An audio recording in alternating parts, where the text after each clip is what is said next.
Bonjour à toutes et à tous et bienvenue dans ce deuxième cours sur les espaces de Hilbert. Donc dans le premier cours, on a redéfini tout ce qui était les espaces euclidiens, etc. Donc ce que vous aviez vu normalement en algèbre. Maintenant, on va s'intéresser à la définition de l'orthogonalité et dans ce cours-là, on va s'intéresser à la construction de la projection orthogonale.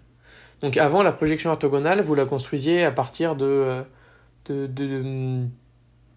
vous preniez une base orthonormale, etc. Et vous en déduisiez une projection orthogonale. Là, ce qu'on va faire, c'est l'inverse. On va définir la projection orthogonale, et à partir de ça, après, on pourra définir des bases orthonormales, etc. Alors, dans la suite, donc E sera un espace, je rappelle que E est un espace pré-hilbertien, K sera soit les complexes, soit les réels. On va commencer donc avec une définition. On dit que C includant E est convexe si on a pour tout alpha appartenant à 0, 1, pour toute fg appartient à C, alpha f plus 1 moins g appartient à C. Donc ça, normalement, vous devez savoir ce que c'est qu'un complexe, je vais pas trop vous insister là-dessus. Je rappelle aussi qu'on définit la distance entre f et un espace D comme l'inf des g appartenant à D des f moins g, de la norme de f moins g.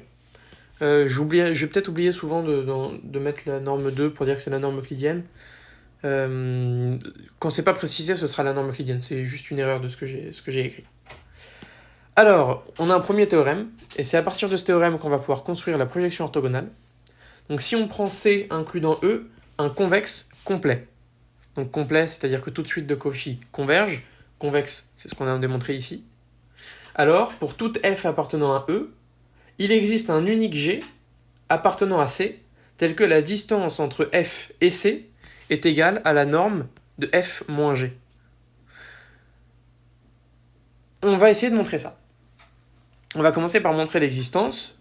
Donc nous, déjà, on se dit la distance entre F et C, qu'est-ce que c'est ? C'est l'inf de quelque chose. L'inf de quelque chose, ça veut dire que je peux prendre une suite Hn de C telle que norme de F moins Hn converge vers cette distance. D'accord, donc ça, j'utilise simplement, pour l'instant, j'utilise la définition de la distance. Maintenant, j'ai quelques hypothèses, donc je vais les regarder. Je sais que mon ensemble, il est convexe, et il est complet. D'accord, il est complet, donc toute suite de Cauchy converge. Mon objectif, c'est de montrer que Hn, en fait, va converger vers un élément. Comme mon espace est complet, si j'arrive à prouver que Hn est de Cauchy, je prouve donc qu'elle converge, et donc, comme elle converge dans un espace complet, sa limite va être dans mon espace, donc finalement, je pourrais dire que Hn converge vers H, qui appartient à C, et donc, la distance entre F et C sera égale à la norme entre F moins H. Et j'aurai tout gagné. Donc il me reste plus qu'à montrer que mon espace il est de Cauchy. Complet, pardon. Il me reste plus qu'à montrer que mon espace est complet, donc que ma suite est de Cauchy. Pour ça, je vais avoir besoin de définir Hn et Hm. Maintenant, je sais aussi que mon espace il est convexe, donc je vais essayer d'utiliser cette propriété. Tout simplement, je sais que pour tout m et pour tout n, 1 demi de Hn plus Hm appartient à C. C'est la première égalité, c'est l'égalité, la propriété, ce qui semble le plus intuitif d'utiliser, c'est d'utiliser cette définition-là, avec alpha qui vaut 1 demi. C'est ce qui paraît le plus intuitif pour pouvoir faire intervenir Hn et Hm. D'accord, donc nous on a ça. On sait aussi que F moins Hn converge vers la distance. On va s'intéresser maintenant du coup entre la norme entre F et cet élément-là, qui appartient à C. Bon, par définition, ça sera plus grand que la distance, supérieure ou égale, puisque la distance, c'est l'inf des éléments qui appartiennent à C. Donc en particulier, comme 1 demi de Hm plus Hn appartient à C, cette distance, cette norme-là, elle est plus grande que notre distance. D'accord. Donc je sais ça. Maintenant, je connais aussi quelques propriétés, ce qu'on a démontré dans la première vidéo, comme l'identité du parallélogramme. Je vais essayer de l'appliquer. Mon objectif, c'est de faire apparaître Hn moins Hm, d'accord, pour montrer que ma suite est de Cauchy. Maintenant, j'ai aussi mon hypothèse avec F. Donc pour faire apparaître à la fois Hn moins Hm, je me doute que je vais peut-être avoir quelque chose de ce genre-là. Alors attendez, où est-ce que c'est ? de ce genre-là, voilà. C'est-à-dire, je vais avoir du f moins hm moins f moins hn. Comme ça, mes f vont se simplifier et il me restera plus que hm moins hn. Donc je vais essayer, je vais voir ce que ça donne, d'appliquer mon égalité triangulaire avec ces vecteurs. Donc norme de f moins hn moins f moins hn. J'applique mon inégalité du parallélogramme, donc je dois faire aussi la somme des deux, et ça vaut ceci. D'accord. Alors, ici, je vais avoir exactement ça. C'est ce que je veux. Et je veux montrer que ça, c'est de Cauchy. Donc, je vais fixer un epsilon strictement positif. Je vais montrer que pour n et m assez grand, ça va être plus petit que epsilon. Maintenant, si je regarde mon égalité, je me rends compte que ici et ici, j'ai quelque chose qui devrait tendre vers la distance. La distance au carré, d'accord? Puisque par définition de Hn, on va voir que ceci va tendre vers la distance. Donc en particulier, si je prends m et n assez grands, ça et ça va être assez proche de la distance. Donc en fait, il ne me reste plus que cet élément-là qui va me poser problème. Mais on va voir comment s'en débarrasser.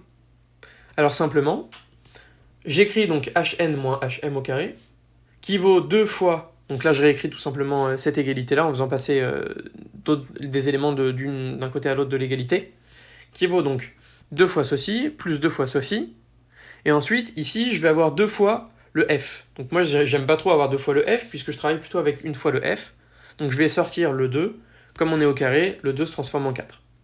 Et donc j'obtiens moins 4 fois norme au carré de f moins hm plus hn sur 2. Tiens, ça, j'ai dit tout à l'heure que c'était plus grand que la distance. Ah, je commence à avoir des petites idées. Donc finalement, j'en déduis que ça, c'est plus petit que 4 fois cette norme-là, plus cette norme-là divisée par 2, avec à chaque fois les carrés, moins la distance entre f et c au carré. D'accord? Mais maintenant, si je prends m et n assez grands, bah, je me rends compte que je vais obtenir ici la distance entre f et c au carré, plus la distance entre f et c au carré. Donc finalement, je vais obtenir quelque chose qui va ressembler ici, comme je divise par 2, à distance de f et c au carré. Je soustrais ensuite distance entre f et c au carré. Bah tiens, si je prends m et n assez grand, je peux être plus petit que epsilon carré. Bon, j'ai mis un carré ici, puisque comme ici, j'ai travaillé avec le carré. Comme ça, ensuite, on peut passer à la racine, et on n'obtient plus que epsilon. Et voilà, donc j'ai montré que ma suite était de Cauchy. Bah c'est super, maintenant j'ai fini, puisque j'ai que par définition norme de f moins hn converge vers la distance entre f et c, bah je vais avoir que la limite de hn existe et vaut un certain g, et g il appartient à mon ensemble c qui est convexe complet. Et donc, par définition de ce que j'ai écrit là, on en déduit que la distance entre f et c vaut la limite de la norme entre f moins hn, qui va valoir la norme entre f moins g. Super, donc là j'ai montré l'existence. Maintenant on va montrer que c'est unique. Donc pour l'unicité, je vais simplement, donc si on a égalité, si on n'a pas l'unicité, c'est-à-dire si on a la distance entre f et c, qui vaut à la fois la distance entre f moins g et la distance entre f moins h, avec h et g des ensembles, je vais écrire h et g qui appartiennent à c, alors bah, on va avoir que la norme, notre objectif c'est de montrer que h égale f. Pour ça, je peux montrer que leur norme, la norme de la différence vaut 0. Bah, c'est ce que je vais essayer de faire. La norme de f moins h, de h moins g au carré, ça vaut par pareil, même égalité que tout à l'heure, 2 fois la norme de ça, plus ça, moins ça. Donc là, on réutilise, on fait la même chose qu'ici, en fait. La même chose qu'ici, avec les mêmes vecteurs, avec f moins g et f moins h. Et comme ça, on peut ici isoler, sauf qu'on aurait h et g dans notre second cas. Donc là, c'est ce qu'on a. Norme de h moins g au carré, qui vaut tout ceci. Maintenant, comme mon ensemble il est convexe, je sais que, comme tout à l'heure, la norme entre f et g moins h sur 2, comme g moins h sur 2 appartient à mon ensemble, ça va être plus grand que la distance entre f et c. Et donc, on en déduit que ceci, ça vaut la distance, ceci, ça vaut la distance. Donc, on a 4 fois la distance, moins 4 fois ceci, qui est plus grand que la distance. Donc, finalement, on en déduit que la norme au carré de f moins h, de h moins g, pardon, est plus petit que 0. C'est-à-dire que h égale g. Et donc, on a montré l'unicité. Très bien. On a montré un théorème qui est quand même très important. Donc si on prend C un convexe complet, je vous rappelle, on peut trouver pour tout f un unique g, tel que la distance entre f et c vaut la norme de f moins g, avec la norme euclidienne. Donc là, on voit qu'on change quand même pas mal de ce qu'on faisait avant en algèbre, où on définissait on pouvait montrer que cette distance, c'était la projection orthogonale de quelque chose, de f. Là, en fait, on va essayer de se ramener à quelque chose qui va y ressembler, en définissant ensuite la notion de projection orthogonale. C'est ce qu'on va faire un peu plus tard. Donc déjà, tout de suite, des petits corollaires assez sympas qu'on va utiliser de temps en temps. C'est que si C est un convexe fermé d'un espace de Hilbert, alors comme on est dans un espace de Hilbert, on va voir que pour tout f, il existe un unique. Enfin, on va pouvoir utiliser en gros notre proposition juste avant. Pourquoi ? Puisque nous, on a besoin de savoir que C est aussi complet. Maintenant, je vais remonter au cours d'avant. Hop, où est-ce que je définis un espace de Hilbert ? Tac, tac, tac. Voilà. Un espace de Hilbert, c'est parfait, c'est un espace qui est complet pour la norme euclidienne. Donc nous, on a besoin que notre espace y soit complet. Ici, voilà. On a besoin que C, ce soit un convexe fermé, complet. Mais comme on est dans un espace de Hilbert, c'est bon, tout va bien marcher, puisqu'on est fermé dans un espace de Hilbert. Donc en particulier, on va rester complet. Un autre corollaire, pareil, c'est pour utiliser notre définition, une autre condition dans laquelle on peut utiliser le théorème de juste avant. Donc si f est un sous-espace vectoriel complet de E, ou alors si E est un espace de Hilbert et f est un sous-espace vectoriel fermé de E, en particulier je vais faire donc si E est un espace de Hilbert, f un sous-espace fermé de E, en particulier f en tant que sous-espace vectoriel est convexe, mais comme il est fermé dans un espace complet, il est aussi complet, donc on peut utiliser notre théorème. Et maintenant, si f est un sous-espace vectoriel complet, là c'est pareil, c'est un sous-espace vectoriel, donc c'est convexe, complet, donc tout va bien. Voilà. On va terminer cette première partie en définissant la projection orthogonale et en démontrant un premier théorème. Donc si on prend C un convexe Si on prend C un convexe complet de E, pour pouvoir utiliser le théorème qu'on avait avant, l'application P de C, qui a un élément... qu'est-ce que j'ai écrit ici ? Hop. Qui a un élément de E, associe G, avec G qui est l'élément de C, tel que la distance entre F et C vaut norme de F moins G.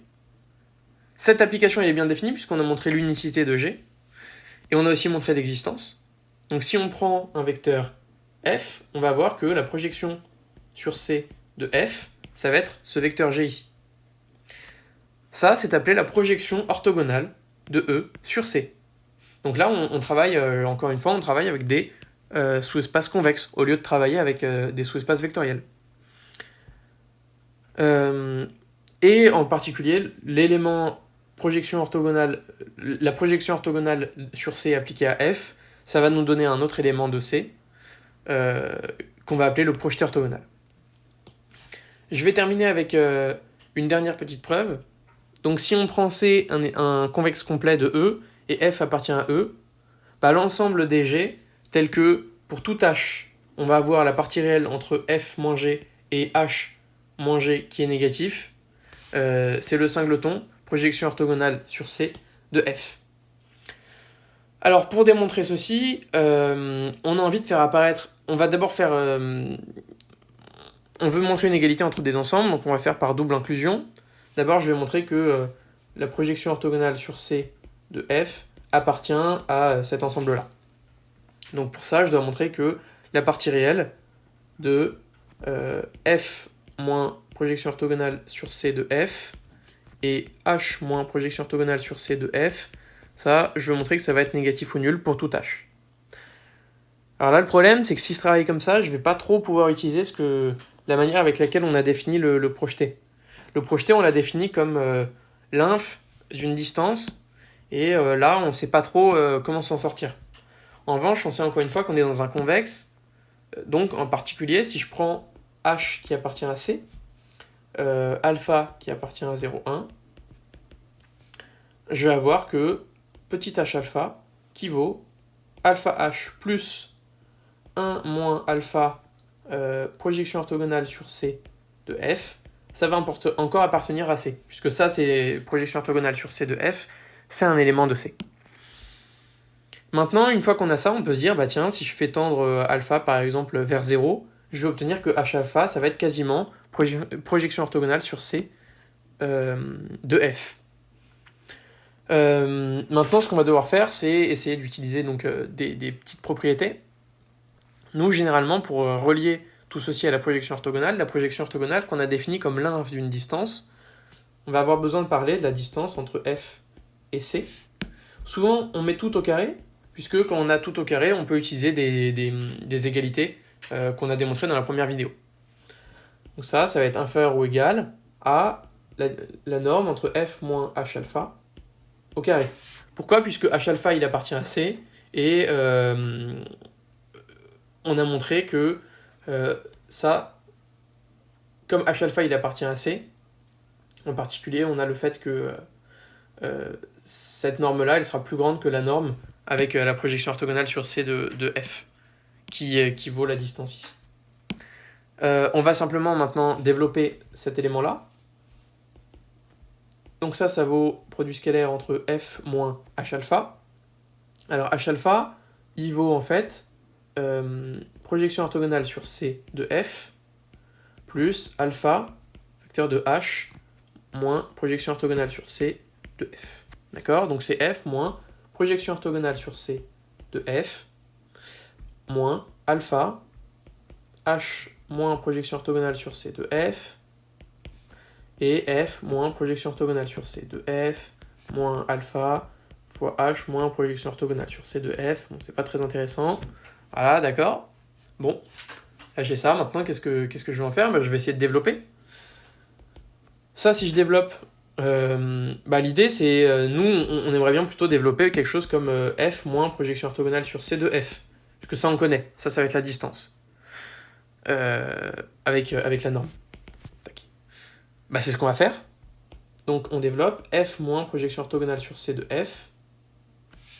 Je vais tout de suite mettre la norme au carré. Ça vaut ça, d'accord. Plus module de alpha au carré, norme de H moins projection orthogonale sur C de F au carré. Il me reste encore moins 2 alpha, la partie réelle de F moins projection orthogonale sur C de F. Je vais devoir décaler un tout petit peu. Tac. J'en étais où ? Et H moins projection orthogonale sur C de F. D'accord ? Donc on a ceci. Maintenant, on va utiliser le fait que ça c'est la distance. Comme ça, on peut dire que ça va être égal à la distance entre F et C au carré. Ah tiens, super, j'ai une inférieure ou égale. J'ai des deux côtés de l'inégalité, j'ai la distance entre F et C au carré. Super.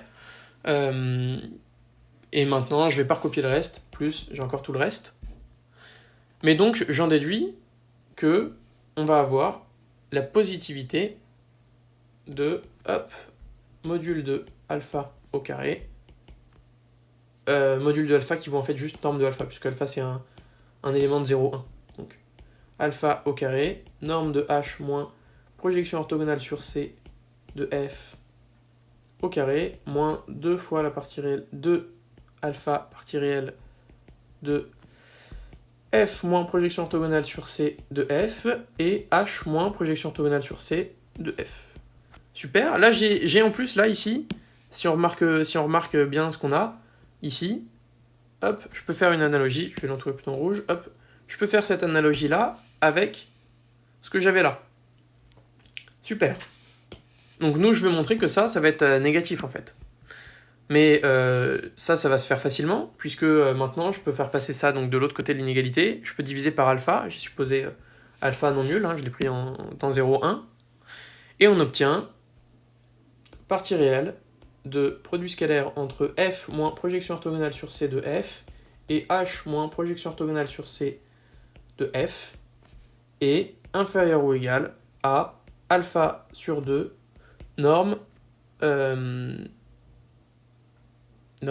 de h moins projection orthogonale sur c de f. D'accord ? Ça, c'est quelque chose qui est fixé. Ça, c'est vrai pour tout alpha. En particulier, si alpha tend vers 0, bah, j'obtiens bien que la partie réelle entre f moins projection orthogonale sur c de f et h moins projection orthogonale sur c de f est négatif. Donc finalement, j'ai que la projection orthogonale sur c de f appartient à mon ensemble. Maintenant, on veut montrer que réciproquement, notre ensemble, il est inclus dans la projection orthogonale sur C de f. Maintenant, donc, je prends G appartenant à notre ensemble, donc soit G appartenant à E, tel que on a la partie réelle entre f moins G et h moins G est négatif pour tout h qui appartient à C. Ce que je vais montrer en fait, c'est que norme de f moins h au carré va être supérieure ou égale à norme de f moins g au carré pour tout h. Pourquoi ? Parce que si je montre ça, j'aurais montré que g égale projection orthogonale sur c de f, par définition de la projection orthogonale sur c de f. D'accord ? Je vais simplement essayer de montrer ça. Donc je prends h qui appartient à c, j'ai la norme de f moins h au carré, ça vaut norme de f moins g, moins h moins g au carré. Très bien, maintenant j'utilise une propriété qu'on avait déjà montrée tout à l'heure, qu'on a déjà montré dans une autre vidéo, norme de f moins g de E, plus norme de h moins g de moins 2 fois la partie réelle du produit scalaire entre f moins g et h moins g. Très bien, et nous on veut montrer que ça, c'est plus grand que norme de f moins g au carré. Est-ce que c'est le cas ? Effectivement, on va tout le temps avoir que h moins g au carré, ça va toujours être supérieur ou égal à 2 fois la partie réelle de f moins g h moins g. Voilà, on va toujours avoir ça, puisque ceci c'est négatif. Je l'ai peut-être mal fait, tac tac. Ça en fait on veut que ce soit positif, mais ça c'est négatif par définition par hypothèse. Ça c'est négatif. Donc quand on prend le moins, ça devient positif. Donc tout ça c'est positif.